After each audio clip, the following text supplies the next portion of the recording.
What's up, fellow sci-fi nerds? I'm your host, Dr. McKay, and welcome back to another breakdown video. This breakdown is going to be of my favourite sci-fi ship of them all, the BC-304 Daedalus class battlecruiser from the Stargate universe. In this breakdown, I will be covering all aspects ranging from the history of the ship armaments, the size of the ship, and even how many were made in the show. But before we get started though, feel free to hit that like button, don't forget to comment your thoughts about the ship, and feel free to hit that subscribe button to help the channel out. I'm a small channel trying to grow, so your support is greatly appreciated. Now with all that's out the way, let's begin. So, the history of the BC-304 is pretty straightforward. The first 304 commissioned by Earth was named the Daedalus. This ship, being the sister ship to Earth's first interstellar battleship, the Prometheus, was launched in 2005. Its main role was to aid in the Atlantis expedition in the Pegasus galaxy. This design of ship is vastly different than the design of the X-303 Prometheus, with many changes being the result of many technological advancements procured after the launch of the Prometheus. So instead of reworking the X-303's design to accommodate the new technology, a new ship was designed to be built from the ground up, with the new technology being built directly into the ship from scratch, instead of being added later on. So with the new tech in mind, the BC-304 is born, and it became the main design moving forward for Earth. So now we know the history behind the design change, let's move on to... So let's get into the specifications of the BC-304. Let's start with the dimensions. Now there is a conflict on the correct size online, so I'll give you the one I think is right and then give you the other size. So the BC-304 is 650 meters long with a width of 367 meters from hangar to hangar with a height of 135 meters. This size makes sense when you look at the F-302 size compared to the ship's hangar. There are other aspects on screen that make this size the most accurate depiction of the true dimensions. So going based on that, this is the size I'm sticking with. So to put that in comparison to say the US Nimitz class aircraft carrier in real life, which is 332 meters long, this makes sense compared to the other dimensions for the 304 online, which are 225 meters long, 95 meters wide with a height of 75. That's pretty small. So with this comparison on screen, you can decide for yourselves which you think fits. So with the size out the way, let's list off the other specifications. The hull is comprised of naquadah and trinium alloy. Both these metals are fictional metals found within the Stargate universe and are extremely durable to damage, making the material great for ship design. Next we have the power plant. The power the ship receives is generated from a naquadah generator. This generator provides power to all the ship's systems, including engines and shields. The power output is not documented, but we can presume it is much better than any other power generators in use today. The generator's main fuel source is refined naquadah. Other forms of power generated or generators used in the 304 have been a ZPM or the Asgard power core. Both of these are special and are not the main form of power, but are additional power generators boosting or supplementing the standard generators, giving the 304 a tremendous amount of energy with these equipped. Next, we'll cover the engines. The BC-304's propulsion systems or engines are comprised of four types. Firstly, we have the maneuvering thrusters. These are spread out along the length of the ship on all axes to help with attitude control like pitch and roll. These can also be used for precision maneuvering but lack the power output of the next engine. The sublight engines or sublight drive. These are the main engines that propel the 304 through space, and these engines can accelerate the 304 to around 150,300,000 meters per second, or between 25 to 50% the speed of light. The third engine is the hyperdrive. This engine was provided to the Tauri by the Asgard and is of the intergalactic kind, allowing the 304 to travel between galaxies. This drive opens up a hyperspace window that allows the 304 to travel faster than light between stars. If you want to know more about hyperspace, there's another video on my channel explaining it, so please go check that out after this one. And lastly, the fourth type of engine the 304 has are landing and atmospheric thrusters, allowing the 304 to fly in atmosphere, hover and land on planet surfaces. Now let's move on to the shields. The 304 shields are very powerful, being of Asgard design and again given to the Tauri by the Asgard as a thanks for helping with the replicators. These shields create an elliptical bubble of energy around the 304, protecting the ship's hull from damage. The shields protect the hull by absorbing and diffusing the energy from enemies' weapons fire.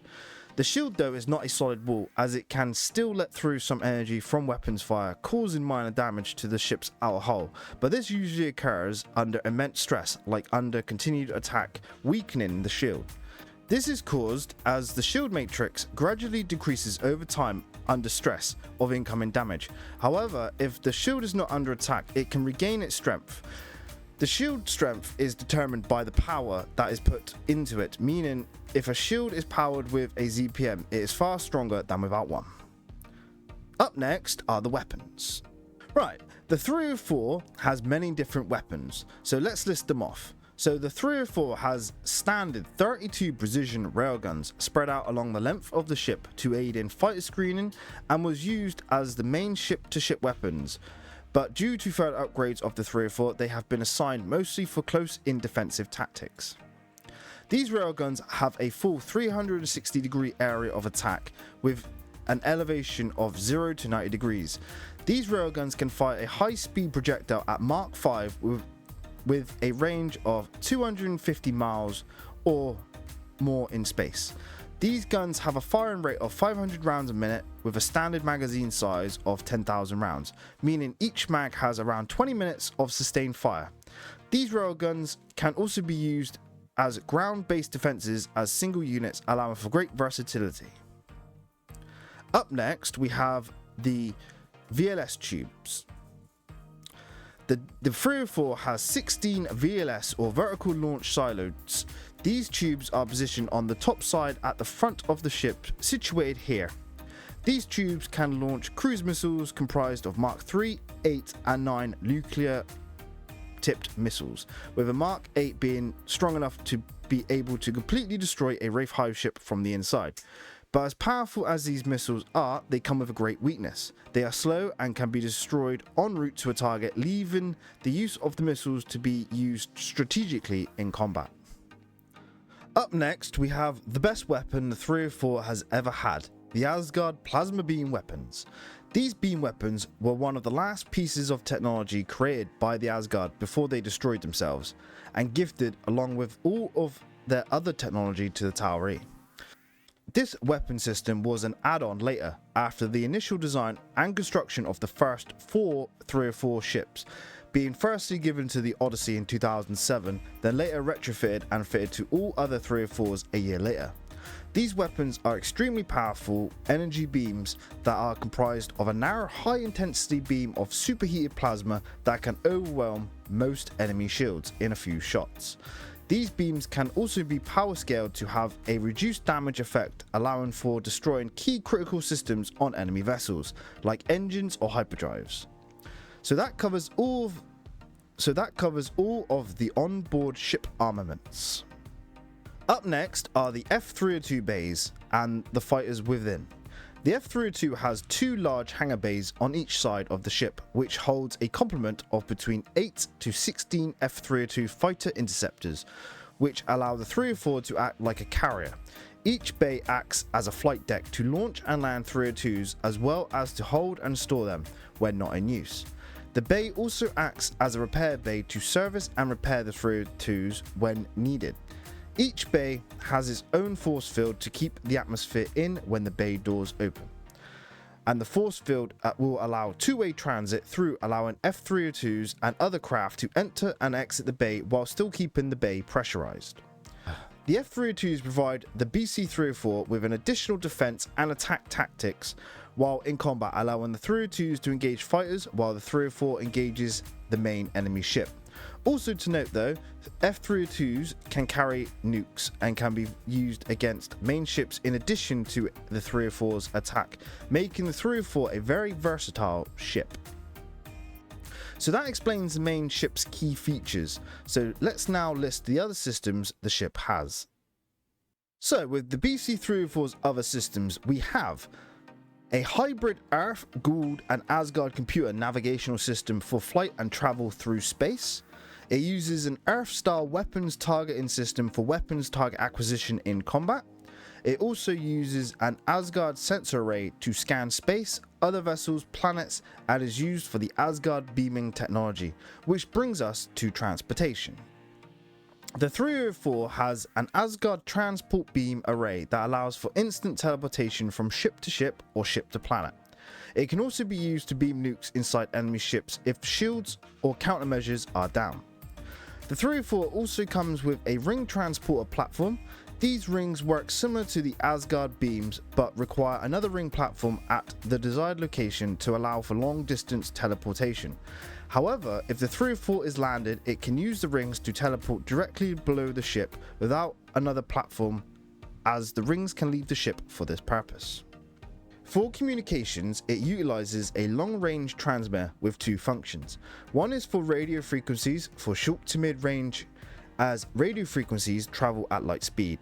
And second is a subspace transmitter for those long-distance calls that are many light years away, allowing for instant communication at great distances between stars. The ship's crew complement can be upwards of 200 crew or as low as 3 or 4 for main ship use. The 304 can take on extra passengers above 200. However, the more passengers the ship has, the extra strain on the ship's life support systems are, meaning the ship has a maximum limit in which it can provide oxygenated air and scrub CO2 to sustain the crew. So next up, let's list the crew compartments, starting off with the bridge, which is here and not here, because the second position is the ATC or air traffic control for the F-302s and provides other operational tasks, but is not the main bridge, which is here, located at the rear of the neck. The bridge is where the ship is controlled with all main systems running through there. Next we have engineering. This location can control engines and power distribution separate from the main bridge. Up next are the hangar bays, which we have covered. Next is the infirmary or med bay, where the sick and injured go to get treated. After that we have the mess hall for food, crew quarters for the crew to rest and stay in, multiple armories for weapon storage, a gym for crew exercise, cargo holds for other storage, brigs for prisoners, multiple airlocks, briefing room for mission briefings, a ring room, and observation rooms and science rooms, and of course a computer core. These are the main rooms on the 304. Other features that can be found on the 304s are an Asgard core room, the Horizon missile bay, the Horizon missile platform bay, a cloaking generator, and an Asgard knowledge room. These last 5 though are specific to different ships and are not found as standard on all 304s. So now we have covered the entire ship's specifications and interior, let's list off the actual ships constructed in order, starting with the Daedalus. The Daedalus is the first 304 built and commanded by Colonel Stephen Caldwell. Its main role is to support the Atlantis expedition in the Pegasus Galaxy. The second 304 to be constructed is the Odyssey, first commanded by Colonel Paul Emerson and later Colonel Ian Davidson. Its role is to support Earth and the SGC in the Milky Way galaxy for homeworld defense. The third 304 is the Korolev. This 304 was built for the Russians and was commanded by Colonel Chekhov. This 304's role was not defined as it was destroyed at the Battle of the Supergate by the Ori, but one can assume it would serve the same role as the Odyssey but for Russian interests. The fourth 304 built was the Apollo. This ship was commanded by Colonel Abraham Ellis. Its role was to support the Atlantis expedition alongside the Daedalus, but it also supported Earth in the Milky Way when needed. The fifth 304 built was the Sun Tzu. This 304 was under Chinese command and commanded by Colonel Yin. This ship was never seen in the show but was mentioned participating in the battle with the ZPM-powered hive ship. The ship was last venting atmosphere into space, but it was not destroyed. My guess it was salvaged and repaired after the whole ZPM-powered hive ship attack. And lastly, the last on-screen 304 to be built was the George Hammond, formerly named the Phoenix, but was renamed the George Hammond after Dons Davis and General George Hammond suffered a heart attack within the show and in real life, so it was named George Hammond in honor of Dons Davis. This ship was commanded by Colonel Samantha Carter and was seen in the Stargate universe transporting personnel to Icarus base. Its main role was never defined, but was probably the same as the Odyssey, serving the SGC and the Milky Way. Well, so that ends the list of the BC-304s constructed by Earth in the current timeline. This ship is my favourite sci-fi ship of them all, and its design is just perfect for the feel of the show and is perfect for the level of technology that the Tauri or Earth have obtained throughout the years. And I hope to see it again on screen in the future. I hope you all enjoyed this breakdown of the BC-304 Daedalus class battleship from Stargate. It has been a task to produce this video, so if you did enjoy it, feel free to help support the channel by hitting that like button, and don't forget to subscribe for more. Also, leave any comments about this video and I'll do my absolute best to answer any and all comments you post.